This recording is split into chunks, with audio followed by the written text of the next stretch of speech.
Panapanahon ng pagkakataon, may babalik bang kahapon?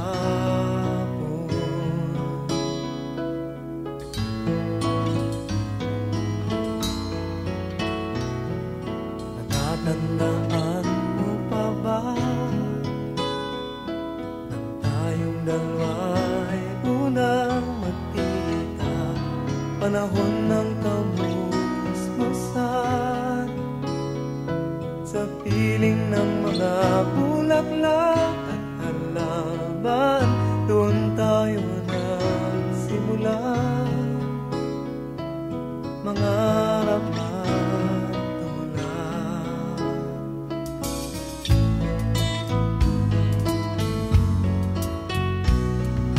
Natatandaan mo pa ba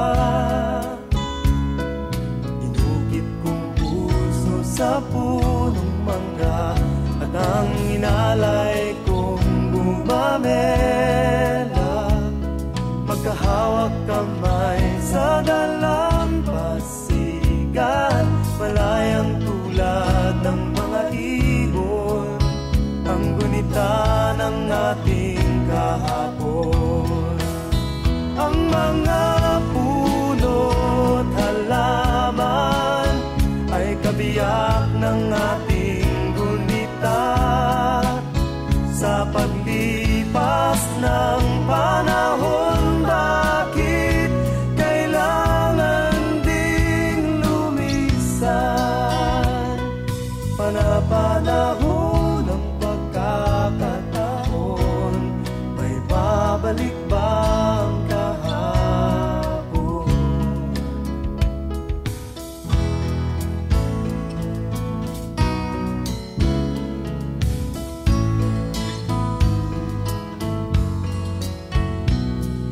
Ngayong ikaw ay nagbalik,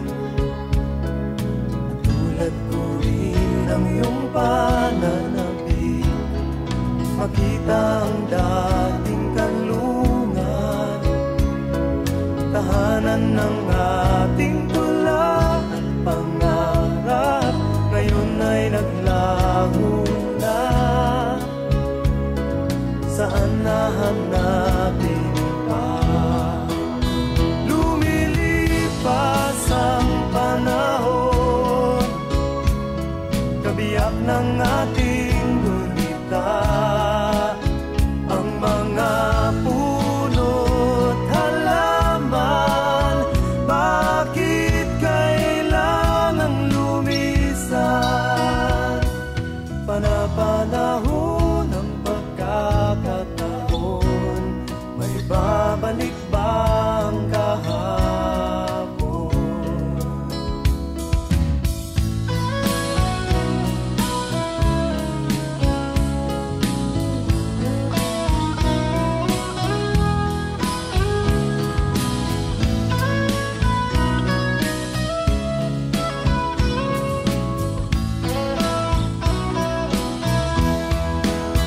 Lumilipas ang panahon, kabiyak ng ating gunita, ang mga puno't halaman, bakit kailangang lumisan? Panapanahon ng pagkakataon, may babalik bang kahapon?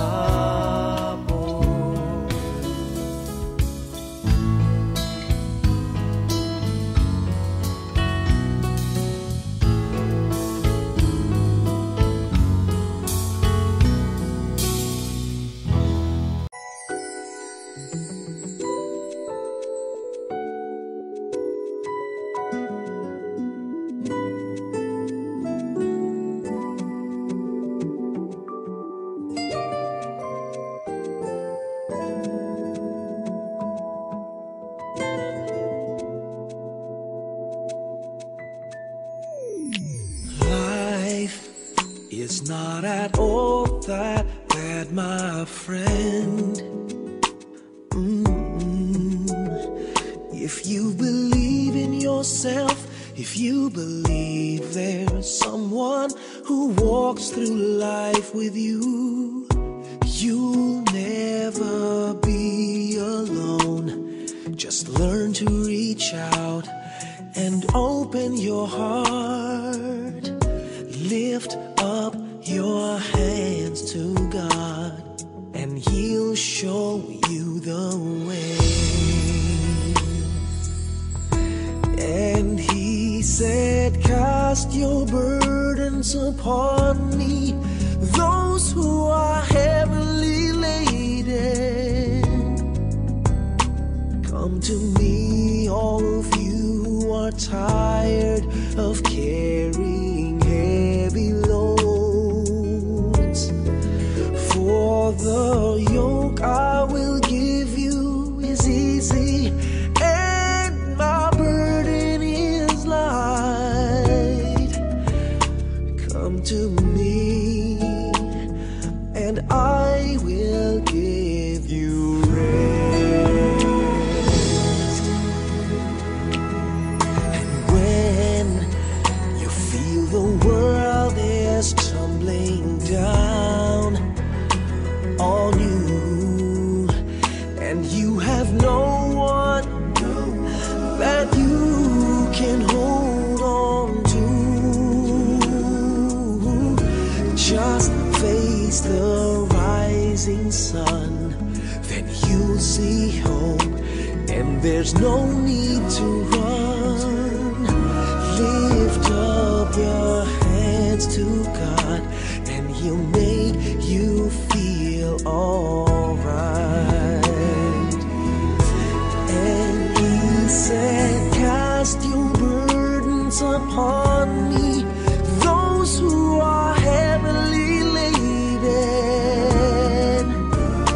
Come to me, all of you who are tired of carrying heavy load. For the yoke I will give you is easy, and my burden is light. Come to me, and I will give you rest.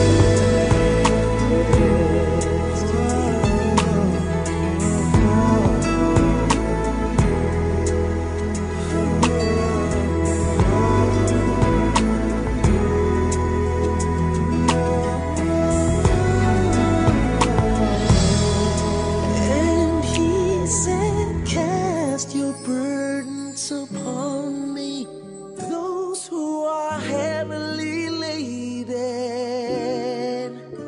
Come to me, all of you who are tired of carrying heavy loads.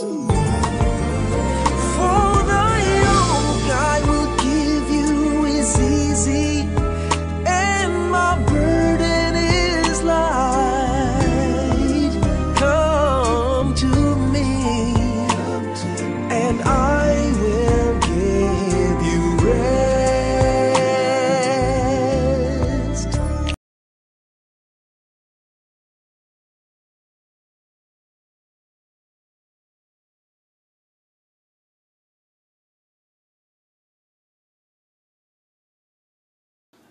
I present the Bahaw family. Hi, hello. Kumusta kang tanan din ha? Sa ngalan sa pamilya ni late Alberto Bahaw Sr., kami nakikiramay sa pagpanaw ni Kiriko Yuyo Bahaw. Sa pamilya ni Yuyo, labi na ni Yaya, Larry, Jean, o ubang pang pamilya nga hinaut unta ka mo magmaligon sa pagkawala ni Yuyo. To Yuyo, we know that you're now with Lolo, Lola, Tatay, Uncle Arsenio, Uncle Tolomeo. Alam namin na nasa langit na kayo at sana patnubayan niyo kami dito. We miss you, we love you. You are gone, but your memories will still be remembered.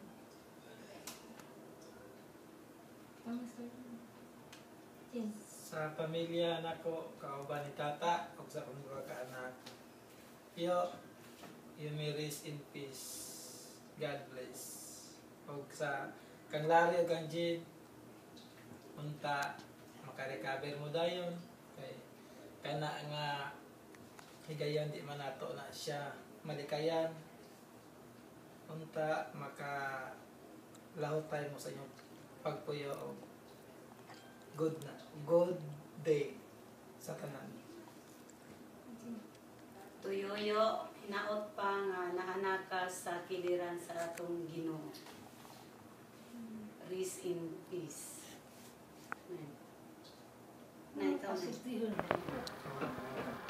Good afternoon or good evening to everyone.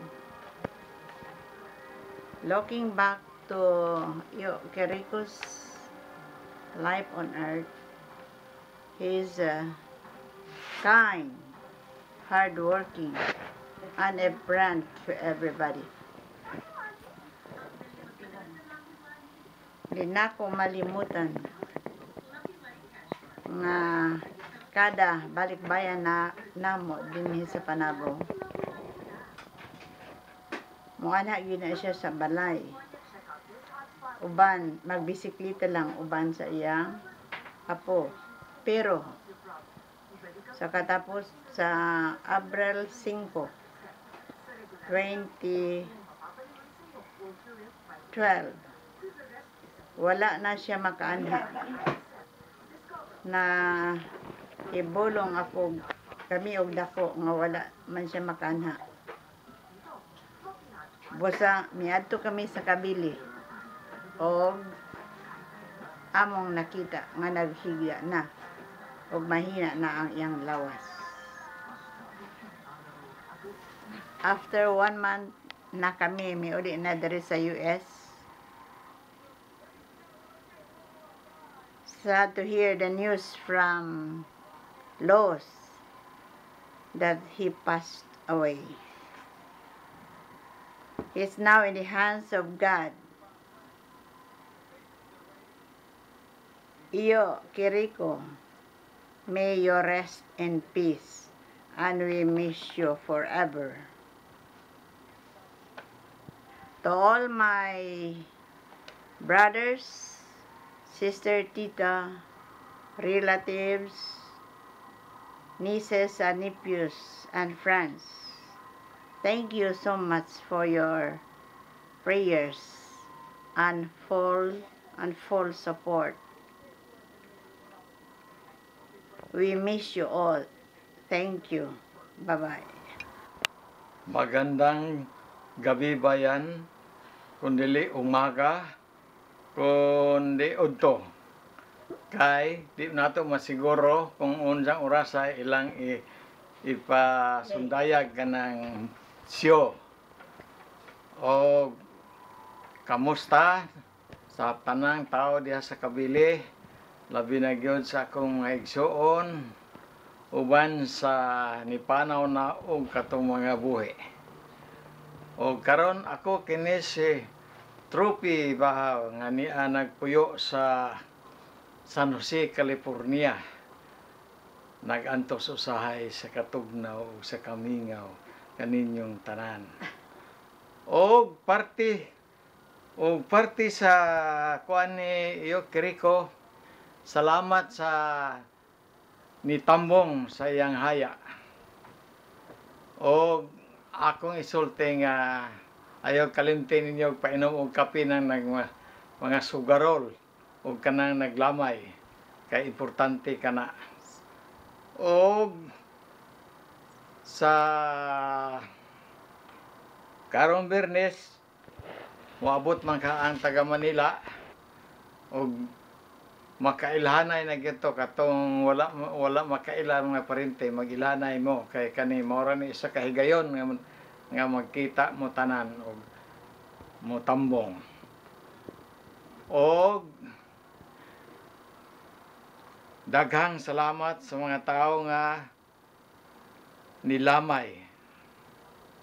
Og kamusta na lang ko nila ni ng tita Pipe, Brad Pipe, Ande, Miro, si Luciana, o sa dili pa ko malimot, akong ipangamusta nga akong mga pagmangkon nga si Romeo, Reggie, Berna, Idna, Dodong Porcelo, og si Ruel, og si itong anak ni Helen, sabay pangalan na to. Atong anak ni Helen nga kamagwangan, Roger. si Roger, og kang Ande, og Ligaya, og sa mga anak, og kang Ardeng, og kang igsuon ni Josephine, og akong ipahinungod ni akong pagtawag sa akong minahal nga igsuon nga si Kiriko Bahaw, ug ang iyang asawa si Liz Bahaw, uban sa iyang anak si Larry Bahaw, ug sa iyang asawa nga hinaot unta sa iyang pagpanaw siya may adto sa maayong dalan, og mahin diha sa pagpulaw sa mga tao. Hinaon ta ang inyong ayohon pagtagad, o katong kinahanglag kape inyong paimnon, o katong gigutom pakaunon og pan, o sa karong Bernes ana naman siguro si DC ilan namang turnos taga Manila. O pamustan lang ko sa akong mga anak o sa akong mga parente kay karong Sabado mao naman ang final nga burial ni Yo Kiriko. Og inaot unta nga inyo siyang tabangan sa pagampo nga mapunta siya sa maayong dalan. Og daghang salamat na lang sa inyong tanan diha sa tanang tao sa Kabili. Uban sa akong parinting mga amigo. Kablira di ay. Og salamat na lang. Thank you very much for attending the vigil of my late brother Kiriko Bahaw. Goodbye. Si Trop yun eh. Mayong buntag sa tanan, labi na sa akong mga igsoon, mga parente, mga pangumangkon, o mga silingan. Ikasubo namin nga pumanaw na dahil nga mga sa kaigsoon nga si Yo Kiriko. Sorry nga di kami maka-attend kasi 1 week siguro before nga namatay, naka-booking na kami sa November. Tapos kung ikambyuhan na mo, wala na i-value itong bayad na mo nga, so 965 each ang isa. So pagbakasyon na lang namo kung magpamisa kami. Tapos si Iyo talaga ang silbing sinaligan ni tatay, sa buhay pa siya ng tatay, si nanay o kapong mga igsoon. Siya ang sinaligan sa uma. Siya ang silbing pamilya de padre. Siya ang nagtudlo sa mo paano paglimpyo sa abaka, kay abaka pa man sa una.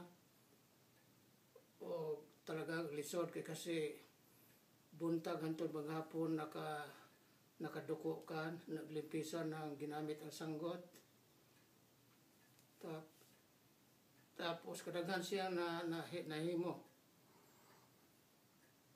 Ang karong mga batanon wala sila kalibutan sa kalisod sa gagmay pa mi, dili na naabtan. Kanang dapit gipuyan lang tadiw lasang pa na sa una. Tapos kung siya talaga ang kuan mo, kung Sabado malipay na siya kasi maghapdi sila tanan. Tapos mo adto sa Panabo, ako ibilin kasi na mais na mga unggoy. Ako ang magbantay. Tapos ang sa pesultin ako. So kamo na lang magkuan diya, tapi total nagpadala mami og kaunti nga panginabang para donasyon o sa mga iba nga pagyunti namin dito. Dili kay kami lang gikan ni Sherwin, Steve, parente side ni Leta. Tapos ayan no kalimti nga Jenny nga maghimo ka mo ng thank you card later nga email lang dito, kami na lang mag-mail, puro pirmahan lang ninyo para ihatag na mo sa kanila, para email namin sa kanila ang uban ni personal na mo paghatag. Pero kuan din kami nag nubina kami ng 9 days, pero kami lang duha silita kasi wala may mga kuan dire, di ka maka-imbitar sa silingan. Puro sa Sabado, Bernes, ayun ang last day lugar, Artemis Panabo, Santa Clara, maghikay may kaunti. Kasi na alas Sherwin, sila Steven, o siguro na ibang mga parenting ang maimbita na mo. Ang birthday si Sherwin ka. Plus birthday po ni Sherwin sa linggo sa July 22. O naman kay pare nga bahaw, siguro yung pare yon pumunta na lang kung nagtudlo na destino siya sa Alicia, kasi si Nardo niingon nga naibahaw nga pare gikan Garcia. Tapos kung lulo niya si Poli Bahaw, inumduman mo sa gagmay pa mamista sa Garcia, ang balay nila Padongkas Garcia na daplin sa dagat nga siguro 2-3 ang lang. Tapos niya siya na anak nga babae, nakita po na mo sa Alicia itong nagbakasyon may nga Valentine's din ang may sayawan. So dito kami sayawan nagkita. Tapos nangamusta siya, nangamusta po may nga mga parente ra daw. Siguro yung bagong pare, baka lolo niya, malang baka putanin kung lolo ba niya si Pubarang Puli masuro pangalan. O Father, ikaw na lay bahala diyan. Nga sa ikaw nang sa ilang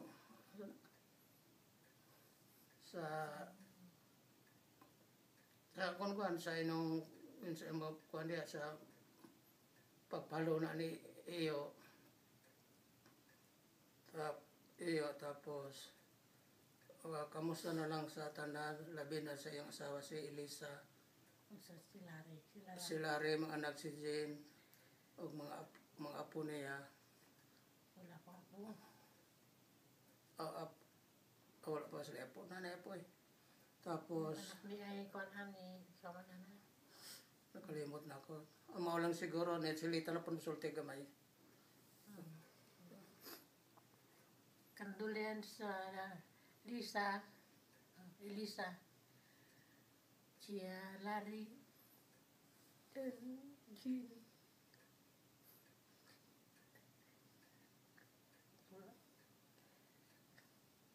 Kumusta kayo lahat dyan?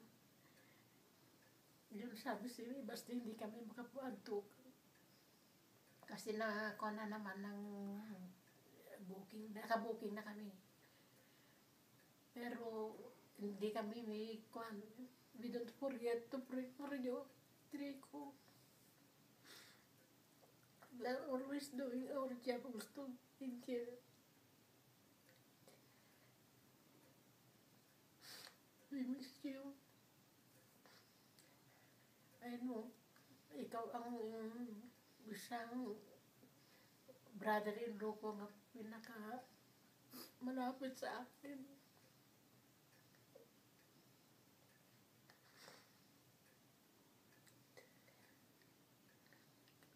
Kita na lang. Mamiss everybody. Regards. Okay, bye. Come to me, and I will give you rest.